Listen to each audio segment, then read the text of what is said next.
Welcome back, everyone, to the Bears Profit Plays YouTube channel. Today is Tuesday, June 11th, and we made it past Monday, one step closer to the weekend. Hopefully, everybody had a great Monday and made a couple bucks on the last night's slate as well. Today, we're going to be breaking down a total of 6 plays. We have 3 best bets. It's going to be a game play and then 2 best player props. We also have 3 graphic plays as well, a couple player props and then a game play on that side. Just to give everybody a heads up, I am going to be talking about the Washington Nationals. I've got some things to say about one of their starting pitchers, but if you guys enjoyed the content in this video, make sure you guys hit the like button, hit that subscribe button as well down below. Every like and sub benefits this channel greatly, so thank you guys very much for doing that. Let's get into this video, and let's break down some ball.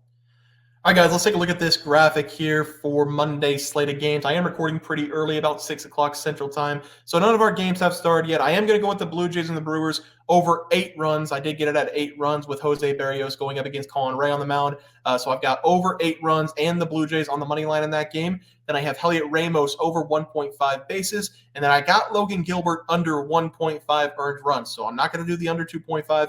I got it under 1.5, just open and honesty about that. The plays for the graphic side yesterday, we had the Athletics on the first 5 going up against the Padres, Christian Yelich over 1.5 bases going up against Berrios, and then Jake Cronenworth over 1.5 bases in that game as well. All right, let's take a look at the MLB leaderboard. It's not going to be anything changed. The year-to-date's changed, but game pick, prop picks haven't started because the games haven't started. So that's going to stay the same there. Let's take a look at the games for tomorrow. Again, we're going to have 2 games. We're going to be breaking down 6 total plays. And the first play of the day is going to be looking at my Washington Nationals going up against the Detroit Tigers. This is not going to be the best play of the day, but the Washington Nationals, they finally moved Patrick Corbin back a full start. He has been pulled. He's been yanked from the start on Tuesday night, and they're going to let Mitchell Parker go in his place. And whenever I was reading the news, the recent headlines for Patrick Corbin, they were mauled by the Mets and handed another loss. I think maybe the Washington Nationals, even though they paid them all that money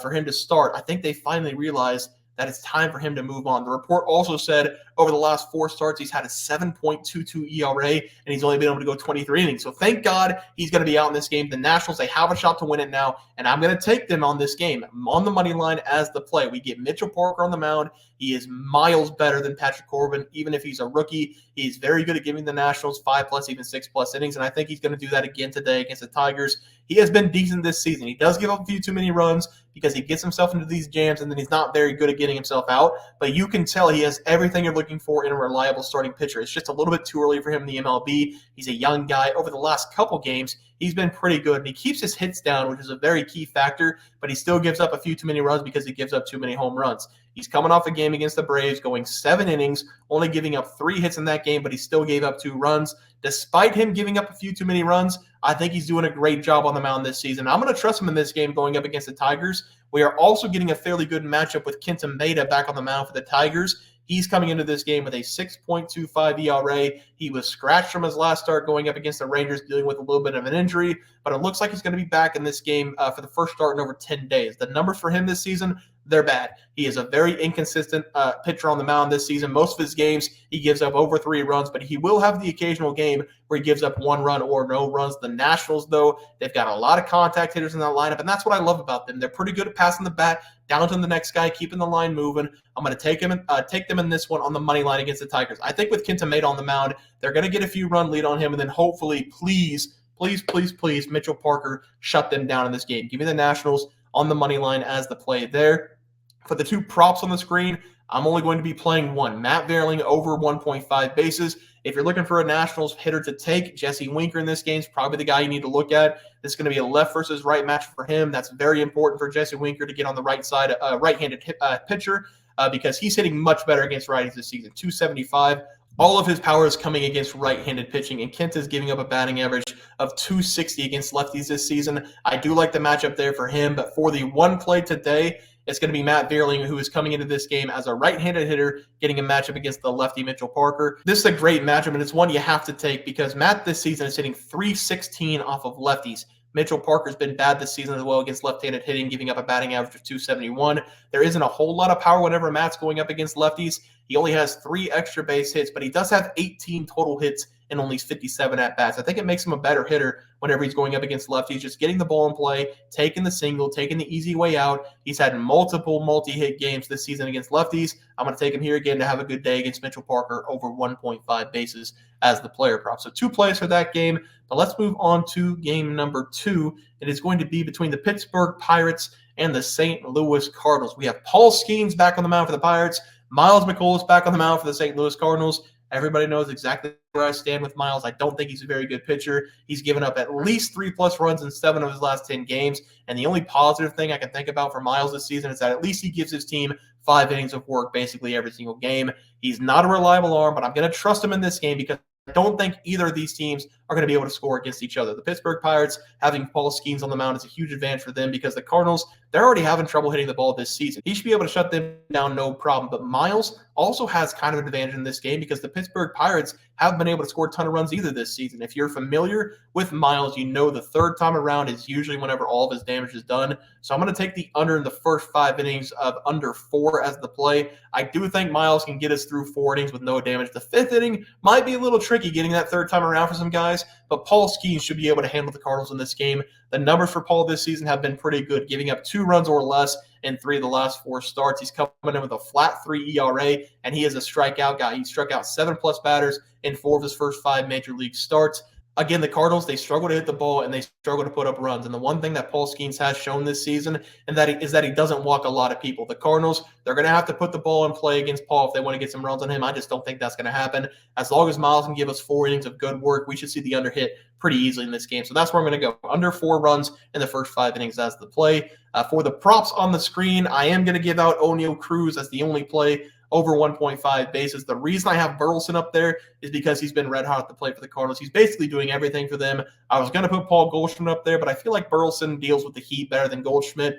That's what Paul Skeens is going to be bringing all game long, just 100 miles per hour right down the middle. So if you're looking for a Cardinals player, I'd go with Alec Burleson. But for the one play, it's going to be Cruz in this game because we do have the left against right matchup going up against Miles McCollum.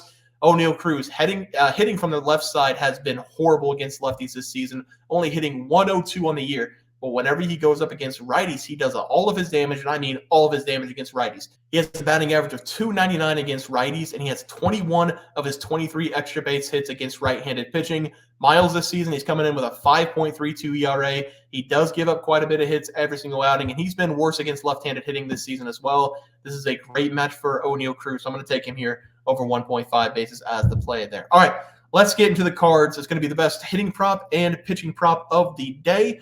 I am going to start with Brandon Nimmo, over 1.5 bases going up against the Miami Marlins.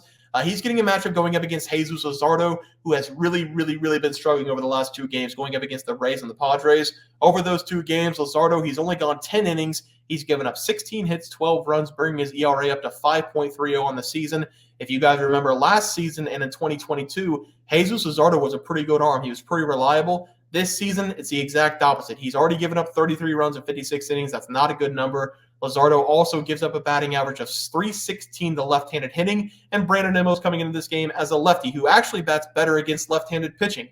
Over the last several games, Brandon Nimmo has also been locked in at the plate. He's collected at least 1 hit in 7 of the last 8 games. I like the matchup here for him, and I really like how Jesus Luzardo has been struggling on the mound over the last couple games. So I'm going to take Brandon Nimmo here as the best batting prop of the day, over 1.5 bases. Let's go over to the pitching prop today. It is going to be Zach Wheeler of the Philadelphia Phillies to go under 2.5 runs allowed going up against the Red Sox. I like how Zach Wheeler's been pitching this season, but I also like how the Red Sox have been very inconsistent in putting up runs this year as well. The Red Sox have been a pretty big disappointment this season. If you take a look at the White Sox series, they only scored over 2 runs in 2 of those 4 games. They are pretty good at getting some people on base. They draw some walks. They get a couple base hits, but they can't hit anybody in to save their life. Zach Wheeler, he's coming into this game going 6+ innings in 4 consecutive games, giving up 2 runs or less in all of those games. He is also coming off maybe his best performance of the season against the Brewers, only giving up 1 run, going 7 innings, striking out 6. If you take a look at over the last 9 games for Zach Wheeler, he has only had 1 bad start, collecting a quality start against some pretty good teams, giving up 2 runs or less in all of those games besides 1. I think with the way that he's been pitching lately and how the Boston Red Sox can't drive anybody in, I think it's a really good play to look at. I'm going to take Zach Wheeler here, under 2.5 runs allowed going up against the Boston Red Sox. All right, guys, let's take a look at that graphic for today. Obviously, starting pitchers top left, graphic record from yesterday. Obviously, those games haven't started yet, so an 0-0 record right now. But I am going to take the Nationals on the money line. Mitchell Parker getting the start over Patrick Corbin. We have a chance to win a game against the Tigers, and I'm going to take Matt Vierling over 1.5 bases going up against Mitchell Parker. Oneil Cruz over 1.5 bases going up against Miles McCollum. And then for the best play of the day, we have the Pirates and the Cardinals under 4 runs in the first 5 innings. I trust Paul Skeens. I trust the Cardinals can't hit him. Miles McCollum has to do his job. That should hit pretty easily. Then we have Brandon Nimmo over 1.5 bases going up against the Marlins and Jesus Luzardo. Then we have Zach Wheeler under 2.5 runs allowed going up against the Red Sox, who have really been struggling to hit people in this season. Guys, that's going to do it for the MLB picks and props for Tuesday, June 11th slated games. If you guys enjoyed the content, please be sure to drop a like on this video and subscribe to the channel below. See you guys next video, and thanks for watching.